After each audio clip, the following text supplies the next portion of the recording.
At 0900 hours on the 4th of July, 1943, Private First Class Evan Evans huddled behind sandbags on Rendova Island as 16 Japanese Betty bombers broke through the scattered clouds over Blanche Channel. He was 22 years old, had survived 3 weeks in this muddy nightmare, and had not shot down a single aircraft. The bombers were flying straight toward the stretch of shoreline the Marines had grimly named Suicide Point.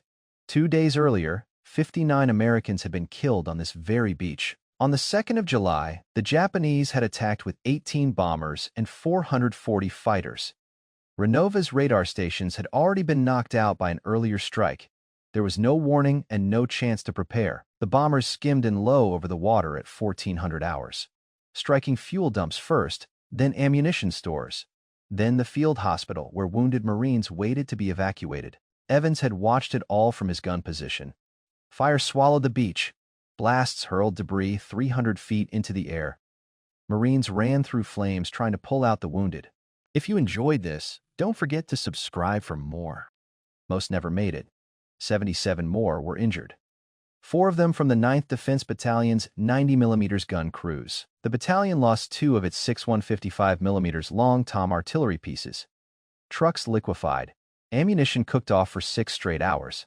The Japanese had chosen their target well. Suicide Point sat at the northern tip of Rendova. Every supply ship passed beneath it. Every Marine on the island watched it burn. Evans and his crew fired 32 rounds that day and hit nothing. The bombers were too fast. Radar crews worked blind. Gun directors relied on binoculars and stopwatches. By the time the shells reached altitude, the Bettys were already gone. That night, Lieutenant Colonel William Shear assembled the 90mm crews. He spoke plainly. The radar sets were destroyed. Replacement parts wouldn't arrive for days. The Japanese would return, they always did. And next time, there might not be enough Marines left to bury the dead. Evans scrubbed his gun until 03. The 90mm M1 anti-aircraft gun weighed 9 tons and could hurl a 24-pound shell to 3,000 feet. Its maximum rate of fire was 28 rounds per minute. None of it mattered without radar. The Japanese Mitsubishi G4M Betty bomber could reach speeds of 270 miles per hour. At that speed, a bomber crossed 2 miles in 27 seconds. Human eyesight and mechanical calculators simply couldn't keep up. If you enjoyed this, don't forget to subscribe for more. The 9th Defense Battalion had landed on Rendova on the 30th of June. Their mission was straightforward: defend the beachhead while Army artillery bombarded Japanese positions on New Georgia across the channel. The battalion brought 3 batteries of 90mm guns, 4 guns per battery, 12 total meant to create a curtain of flak no enemy aircraft could break through. Instead, they had become easy targets. If you want to learn how Evans and his crew eventually turned Suicide Point into a graveyard for Japanese bombers, hit the like button. It helps share more stories of Marines who fought in the Pacific. Subscribe if you haven't already. Back to Evans. The morning of the 3rd of July came with relentless rain-thick sheets that transformed Rendova into a swamp. Marines stood guard with water up to their knees, supplies spoiled on the beach. But the rain brought one advantage: the Japanese didn't fly in heavy weather. The 9th Defense Battalion used the pause to fix whatever they still could. Salvage parties stripped usable parts from wrecked equipment while mechanics pushed themselves through the night. By first light on the 4th of July, something was different. Radar crews reported their CR-268 sets were working, again not perfectly, but working. Gun directors ran checks. Fire control indicators showed green. Communications linked all 12 gun pits.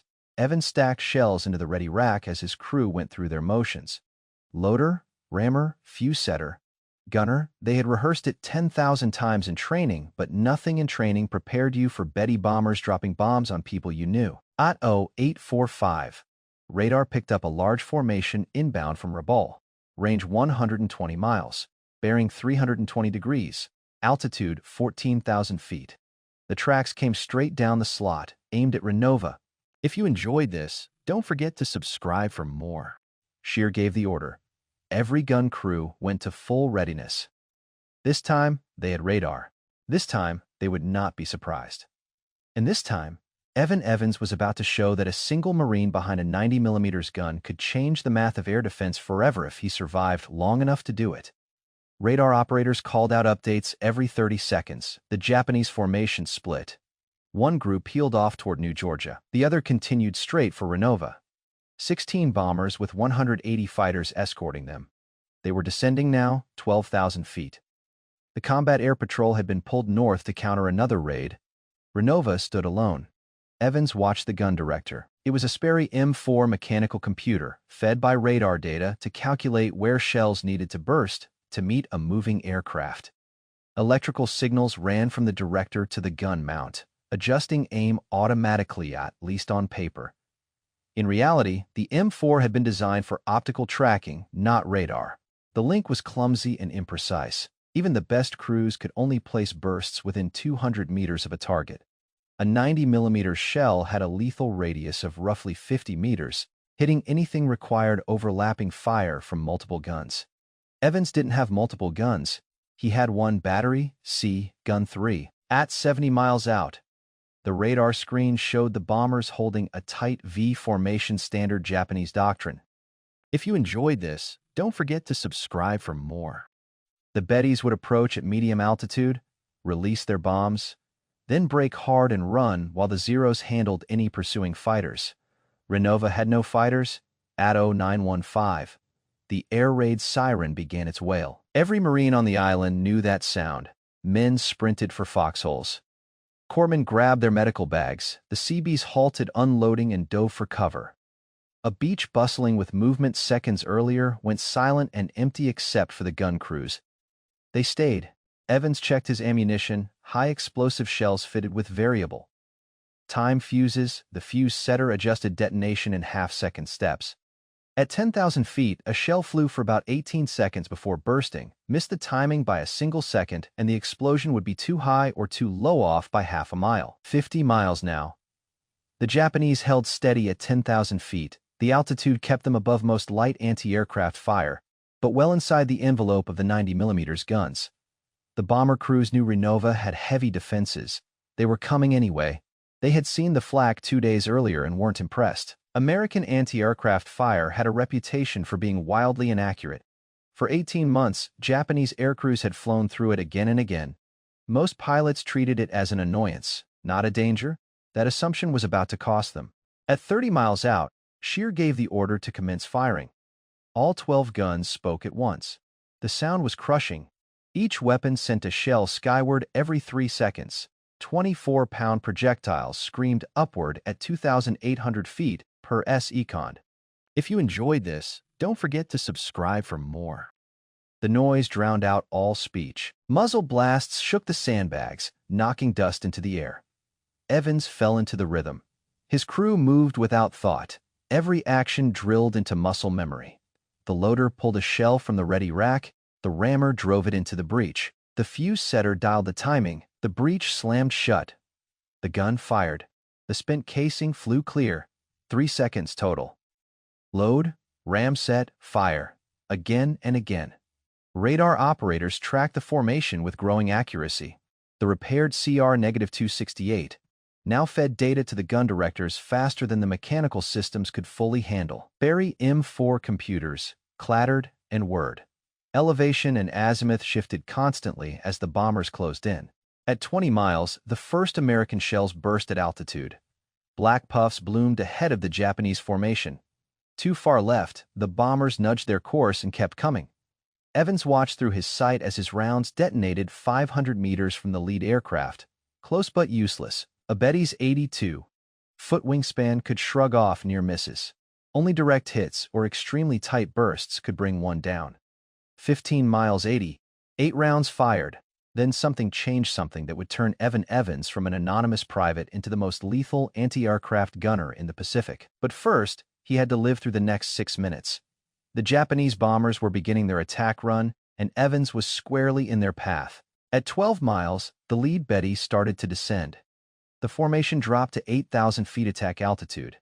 Bombardiers leaned over their sights, factoring wind and position.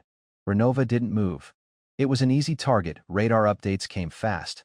The bombers were approaching from the northwest at 260 miles per HR, 3 minutes to overhead. 4 minutes to bomb release. Evans kept firing. Heat built rapidly in the barrel. Each shot pushed the temperature higher. Too much heat would warp the rifling and ruin accuracy. There was no time to pause. If you enjoyed this, don't forget to subscribe for more. The Japanese were not slowing. Load ram set fire, 10 miles. Everything shifted. Battery C's gun director locked onto the lead bomber. The radar return was sharp and steady. For the first time, the M4 computer produced a clean intercept solution. The mount elevated 2 degrees, azimuth adjusted 3 degrees left. Evans fired. The shell left the barrel at half a mile per second, climbing through 8,000 feet of humid air. The variable time fuse counted down 18 seconds after launch. The shell detonated 200 meters in front of the lead Betty. The bomber flew straight into the explosion. Shrapnel ripped through the right engine. The aircraft lurched as metal screamed, and the engine began to howl. The engine ignited instantly. Thick black smoke streamed from the nacelle. The pilot fought to hold formation. Japanese crews were trained not to break ranks. Easily discipline kept them flying straight, but the fire spread fast. Within 30 seconds, flames ran the length of the right wing. The bomber slipped out of formation and began to lose altitude. The pilot had 2 options: push on toward Rendova and release his bombs, or turn back toward Japanese held territory and hope for a survivable crash landing. He chose to turn back. The Betty rolled to starboard and entered a shallow descent toward the channel. It never got the chance. At 6,000 feet, the right wing tore free from the fuselage. The bomber cart-wheeled into the sea 4 miles northwest of Rendova, wound down, 15 to go. The remaining bombers closed ranks. They were 7 miles out now, close enough that Evans could see them with the naked eye, dark crosses against the morning sky. Bomb bay doors began to open. Battery C kept firing, then the rest of Rendova's 90mm guns joined in. The sky filled with black bursts. The Japanese formation vanished into a wall of flak.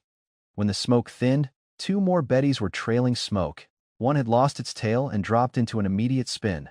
The other struggled on, bleeding power from both engines. Neither made it closer than 5 miles from the island. 3 down. The Japanese bombardiers released early. Doctrine called for flying directly over Rendova before dropping, but instead they dumped their bombs 6 miles out and broke hard to the west. The bombs splashed harmlessly into open water. If you enjoyed this, don't forget to subscribe for more. Columns of spray erupted half a mile offshore. Not a single bomb struck the island. Evans never stopped firing. Neither did his crew. The Japanese were retreating, but they were still within range. The Bettys were fast, but fuel had been burned getting to Rendova. They were heavy with armor and defensive guns, and now they were climbing to escape the flak. Climbing made them slow, predictable. Battery C's director tracked a bomber near the center of the fleeing group. Evans adjusted. Fired. The shell detonated 50 meters beneath the bomber's bellyclothes. Enough. The shockwave slammed the aircraft like a hammer. The nose dipped. The pilot tried to recover. He failed. The bomber plunged into an unrecoverable dive. 4 down. The remaining 12 Bettys scattered. Formation discipline collapsed. Each pilot flew for himself. Some turned west toward New Georgia. Others broke northwest, running for Rabaul. The Zero escort was gone. The fighters had seen enough. The Marines had not. In the next 60 seconds, Evans and Battery C were about to add 8 more bombers to their count kills that would make the 4th of July, 1943, the deadliest single day for Japanese naval aviation over the Solomons, if the gun barrel held. The barrel was glowing now. Heat shimmered off the steel. The crew had fired 42 rounds in 7 minutes. The 90mm M1 was built for sustained fire, but not this. Not at this pace. Barrel temperature was nearing critical. Evans didn't care. Neither did his crew. They kept loading. A Betty broke west, trying to escape over New Georgia. It was climbing hard 9,000 feet. The pilot believed altitude would save him. It didn't. Battery C's radar held the lock. The gun director computed the intercept. Evans fired twice in rapid sequence. The first round burst high. The second detonated 30 meters behind the bomber's tail. Shrapnel ripped through the elevator controls. The Betty's nose dipped sharply. The pilot tried to correct with throttle, but the aircraft slipped into a flat spin and slammed into the jungle 3 miles inland on New Georgia. 5 down 2. If you enjoyed this, don't forget to subscribe for more. More Bettys were running northwest together, flying low at 5,000 feet trying to slip beneath the radar. It failed. Rendova's SR-268 could track targets down to 3,000 feet. Both aircraft showed clearly on the scopes. Battery C took the lead bomber. Battery E targeted the second. The guns fired almost simultaneously. Both found their mark. The lead Betty took a direct hit to the port engine. It detonated instantly. The wing collapsed. The aircraft rolled upside down and plunged straight into Blanche Channel. 7 down, smoke choked the sky over Rendova. Burning wreckage fell into the sea. Oil spread across the water in widening slicks. The remaining 9 bombers were scattered across a 10-mile radius, no formation. No coordination, just individual pilots fighting to escape. 3 Bettys turned due west, heading for open ocean. The mission was abandoned. They were running for home, but home was 400 miles away, and first they had to cross 200 miles of ocean now filled with American shells. Battery C tracked the closest target range. 8 miles. Altitude 7,000 feet. Speed 280 miles per h-hour. The bomber was at full power, likely burning fuel at twice its normal rate. The crew would be lucky to reach halfway to Rabaul. They never got the chance. Evans fired 3 rounds. The third shell detonated directly beneath the bomber's fuselage. The blast tore through the bomb bay. The Betty still carried ordnance. 500-pound bombs exploded inside the aircraft. The fireball was enormous.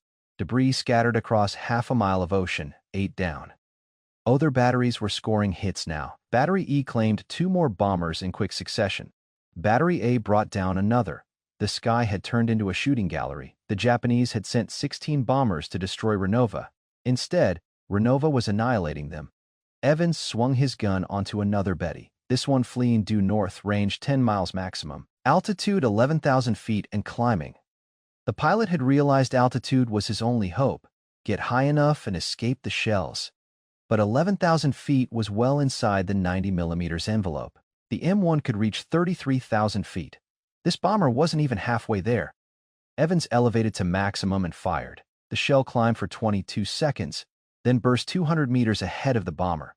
The pilot saw the explosion and broke hard right straight into the next shell. The blast slammed into the cockpit. The nose disintegrated. The Betty tumbled out of control and struck the ocean 9 miles north of Rendova 9 down. By 0930, the sky was clearing. The attack was finished, shattered, destroyed. Of the 16 Betty bombers that had approached Rendova, only 4 remained airborne. They fled northwest at maximum speed, climbing, desperate. The Zero escort had already abandoned them, racing back toward Rabaul. Battery C wasn't done. Evans tracked one of the retreating bombers. Range 12 miles. The edge of effective fire altitude, 14,000 feet, skirting the flak ceiling. If you enjoyed this, don't forget to subscribe for more. Evans fired anyway. The shell arced high and burst 300 meters from the bomber. Too far for a kill, but close enough to send a message.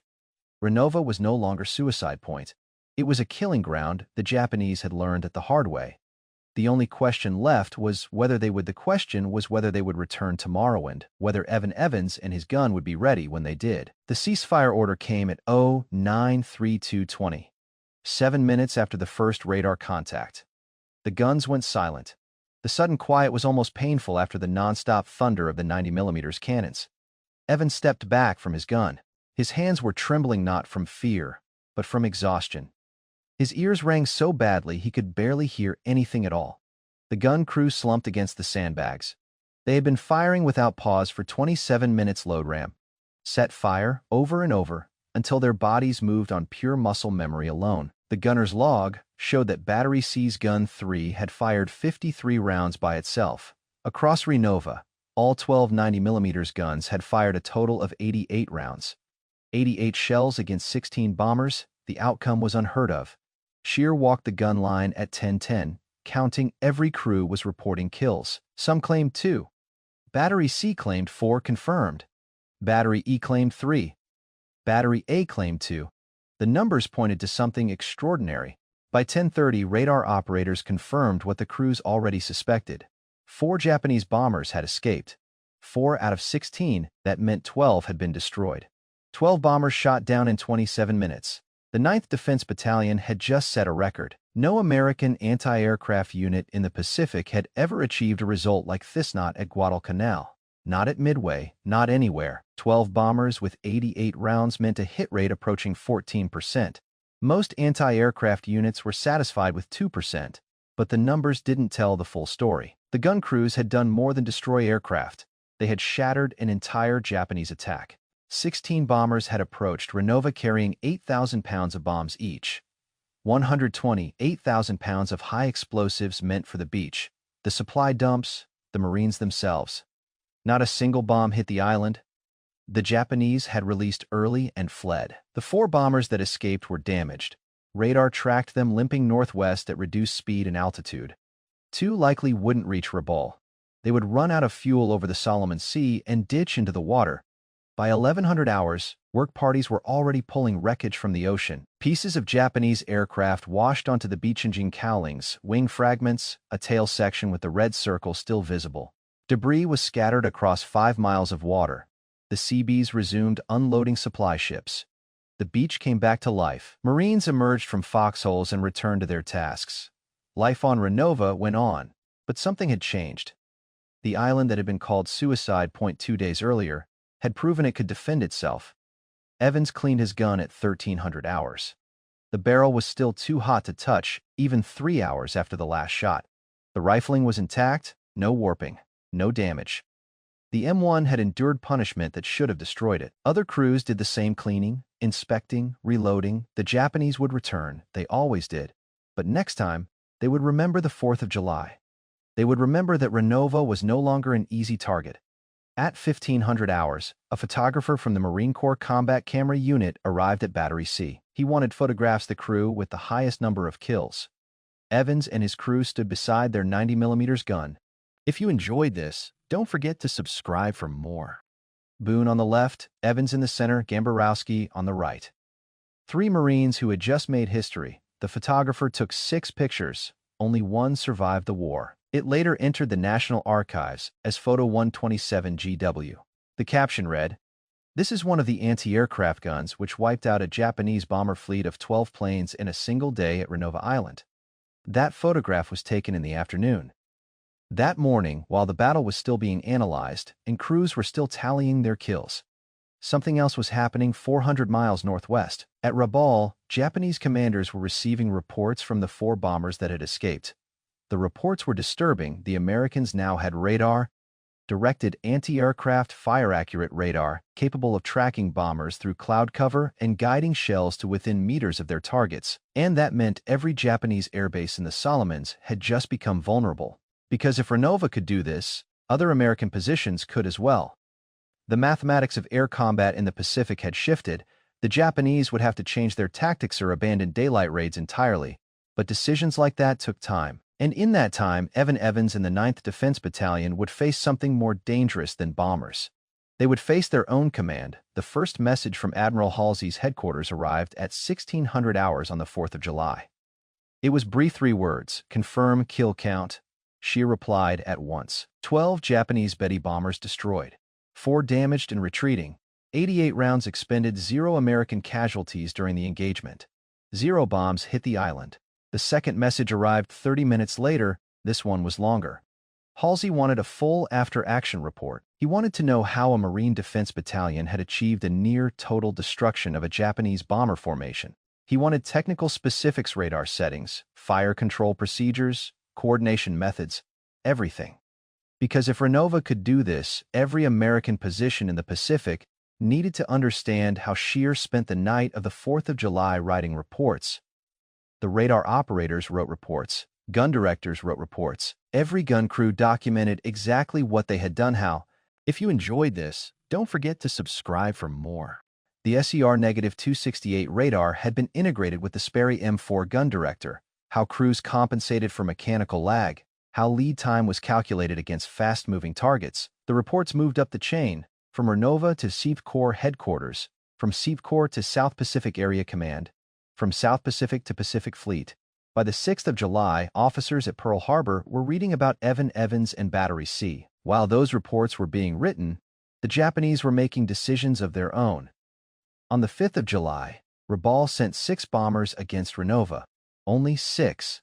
They came at night, flying high, dropping their bombs from 20,000 feet. They missed completely. The 90mm guns fired 37 rounds and claimed 2 hits. The remaining bombers turned back before reaching the island. On the 6th of July, the Japanese tried again. 4 bombers. Same result. Night attack. High altitude. No bombs hit the island, 1 bomber was shot down. The pattern was unmistakable. The Japanese had learned daylight raids on Rendova were suicide. Radar, directed anti-aircraft fire was too accurate, too lethal. If they were going to strike American positions in the New Georgia Group, they would have to find another way. By the 10th of July, air raids on Rendova had nearly stopped. One attack on the 20th of July, 6 planes. Another on the 1st of August, took 6 more.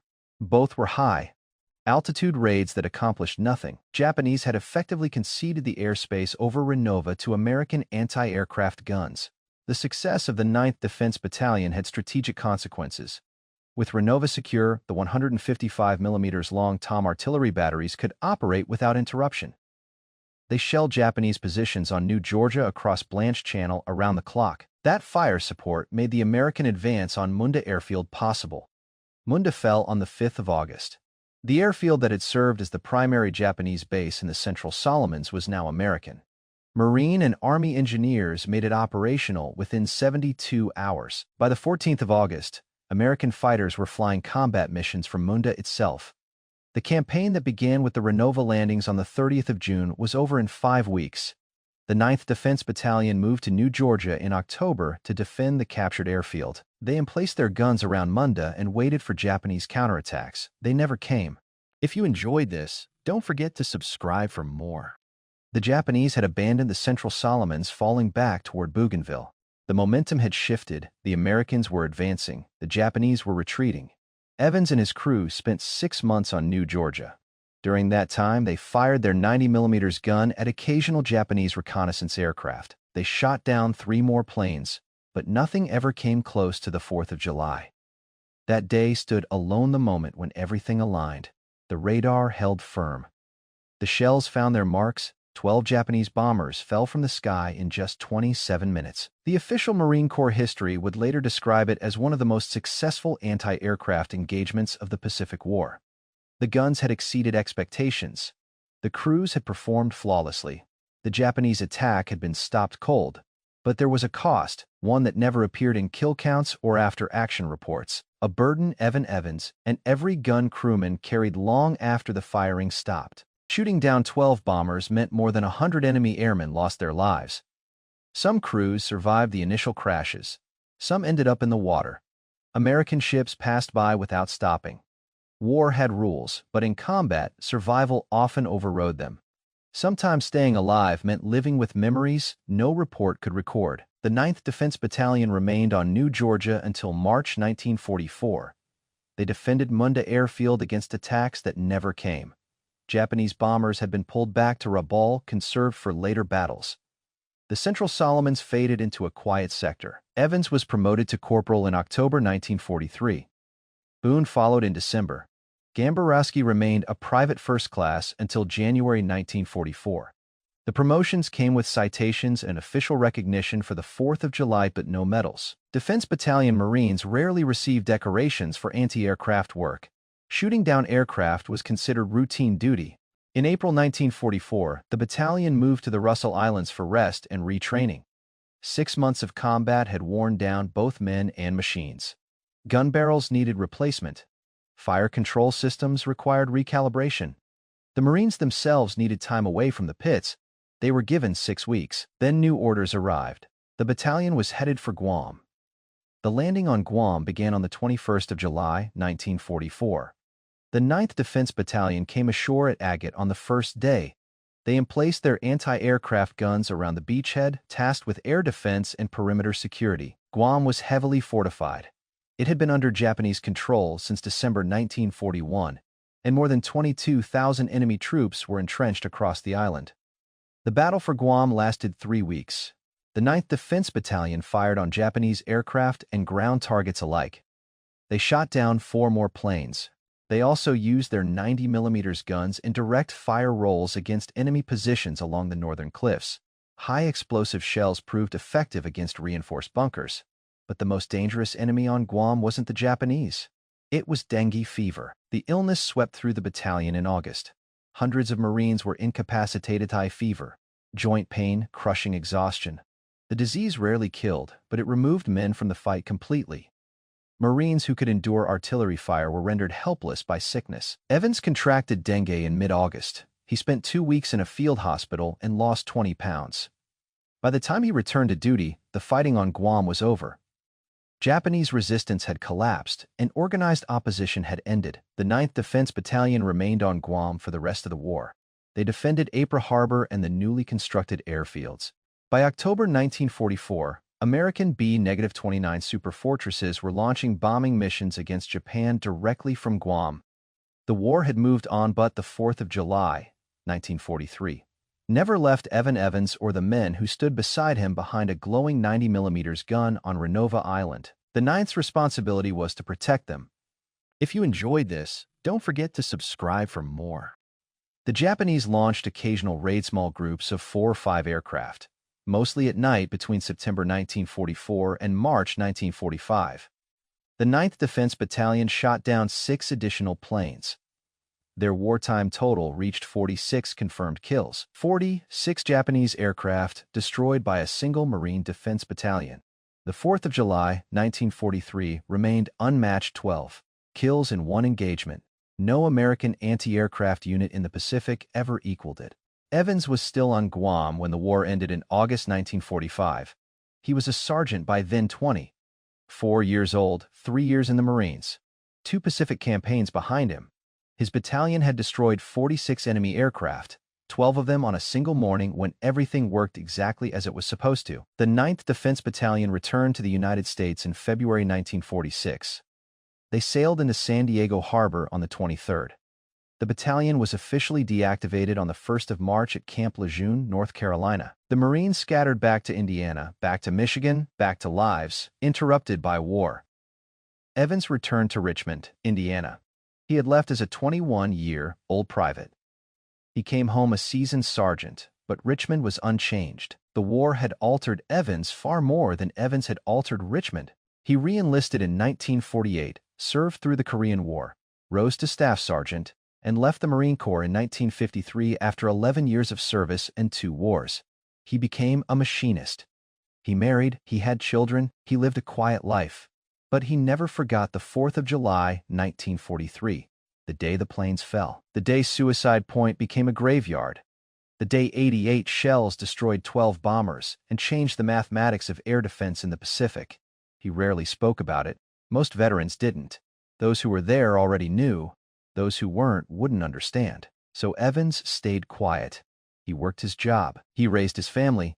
He lived his life until 1993, 50 years after Rendova. That year, a Marine Corps researcher found a photograph in the National Archives and began tracking down the men in it. Evans was 72 years old. He assumed everyone had forgotten. They hadn't. In 1993, Alan Walker was an archivist at the National Archives in College Park, Maryland. He received a letter from a veteran named Evan Evans. The note was simple. Evans was looking for a photograph of a 90mm anti-aircraft gun. Any photo would do. He wanted to show his grandchildren what the gun looked like. Walker spent half a day searching. He found plenty of images of the M1 gun, but something about the letter lingered. He read it again. Evans mentioned Rendova. He mentioned the 4th of July, 1943. He mentioned setting a record for shooting down Japanese bombers. Walker went back to the archives. This time, he searched under Renovaisry's 127 gigawatts. Combat photographs from the New Georgia campaign. Walker found it on the 4th page. 3 Marines standing beside a 90mm gun. The caption identified them. Private First Class Evan Evans, 22, Richmond, Indiana. Private Roy E. Boone, Indianapolis, Indiana. Private First Class John S. Gimberski, 20, Sagan, Michigan. This was one of the anti-aircraft guns that had destroyed a Japanese bomber fleet of 12 planes in a single day at Rendova Island. Walker sent the photograph to Evans. 2 weeks later, a response arrived. Evans had never known the photo existed. He had never expected anyone to remember. Seeing himself at 22, standing beside the gun that had made history, brought back 50 years of memories he had tried to forget.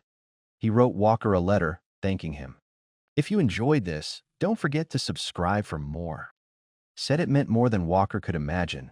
Said he had carried Rendova with him every day for 5 decades. Said maybe, just maybe, he could finally let some of it go. Evans died in 2004 at age 83. Boone had passed in 1998. Gamborowski followed in 2006. The gun crew that had made history on the 4th of July, 1943, was gone. But the story survived. The photograph survived. The official record survived. The 9th Defense Battalion's achievement at Rendova became part of Marine Corps history, part of the larger story of how American forces learned to defeat Japanese air power in the Pacific.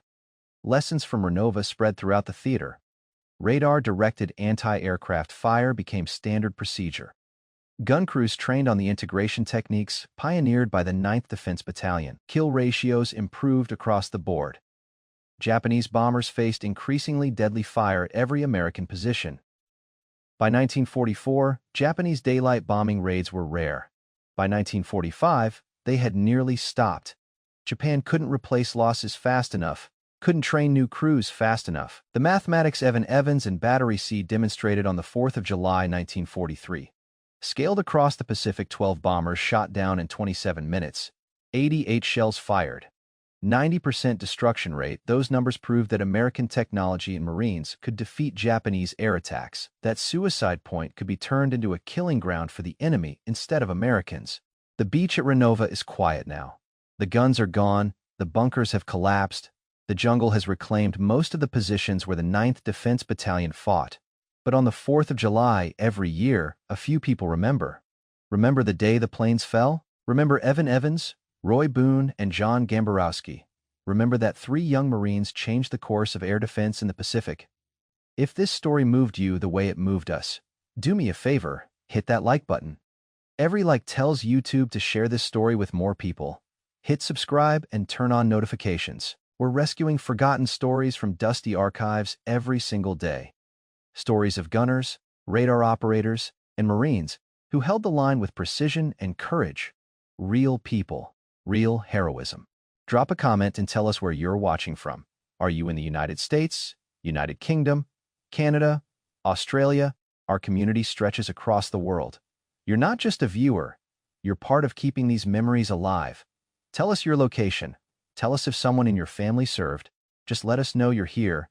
Thank you for watching. Thank you for helping make sure Evan Evans and his crew don't disappear into silence. These Marines deserve to be remembered, and you're helping make that happen. If you enjoyed this, don't forget to subscribe for more.